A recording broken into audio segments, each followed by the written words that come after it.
This episode has been brought to you by My Extraordinary Productions, helping you find the agents, managers, showrunners, and casting directors you need to connect with. Click the link in the description to learn more. Hi everyone, today we're talking about sheet music. So, really dumb story, just for my own amusement. So one time, I had some sort of rehearsal, and I asked for sheet music so that we could actually figure out what song we were doing, as opposed to trying to listen to the track over and over again and pick out our parts. Personally, it's easier for me to read sheet music than to do that. And so the director said something along the lines of, "Oh, you can read sheet music? Well, I guess that's a skill." So now that I've gone over that story, let's go over sheet music. So some people look at a lyric sheet and think it is sheet music. It's really not. A lyric sheet is only the words. In order for a lyric sheet to be useful, someone in the room has to already know the melody and preferably also the accompaniment. This is not sheet music because there is no indication of notes or rhythm. If a lyric sheet has chords, that can be one single indicator for the accompanist, but once again, everyone has to be familiar with the song for this to be useful, because there is no indicator of a melody line and there is no indicator of rhythm. A lead sheet is like an intermediary between this lyric sheet and true sheet music. Lead sheets give you a melody line, they give you indicators for rhythm and for the accompaniment. They do not, however, tell you what the accompaniment is. So your piano player or guitar player is going to have to make a lot of educated guesses. Finally, we get to true sheet music. Typically, the piano player will need a bass clef and a treble clef, and the singer will typically have their own treble clef.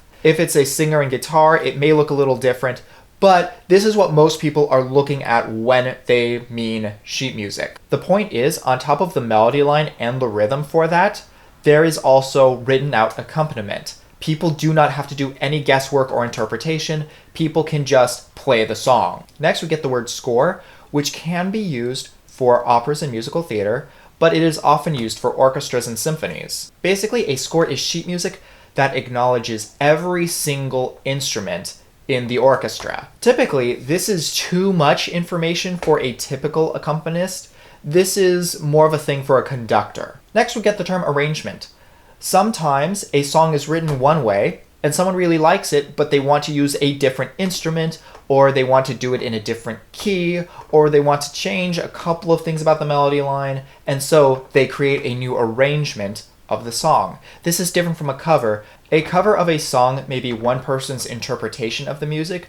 An arrangement of the song is actually changing the structure of the sheet music. So an example could be changing it from a flute piece to an oboe piece. Another change could be going from a single singer and pianist to an a cappella group, or getting rid of the singer and only having piano accompaniment. When it comes to reading sheet music, all singers should learn treble clef. Men would also benefit from learning bass clef. Technically, women sing in the treble clef and men sing in the treble clef, but an octave lower. But this is a very standard practice. If you're only going to pick one, treble clef. Now there are other clefs of music. There's alto and tenor clef, but that's just extra. You're just showing off at that point. A whole note goes for 4 counts, a half note goes for 2 counts, a quarter note goes for 1 count, an eighth note goes for half of a count, and everything just gets smaller from there. Likewise, a whole rest means to be quiet for 4 beats, a half rest means to be quiet for 2, a quarter rest means to be quiet for 1 beat, and an eighth rest means to be quiet for half of a beat. If you see the letter F, that means be loud, forte. And if you see a bunch of Fs, that means be really loud. If you see one P, that means piano, which in this case means soft. And if you see a bunch of Ps, that means pianissimo, which means be really soft. If you see MF or MP, those are mezzo forte and mezzo piano respectively.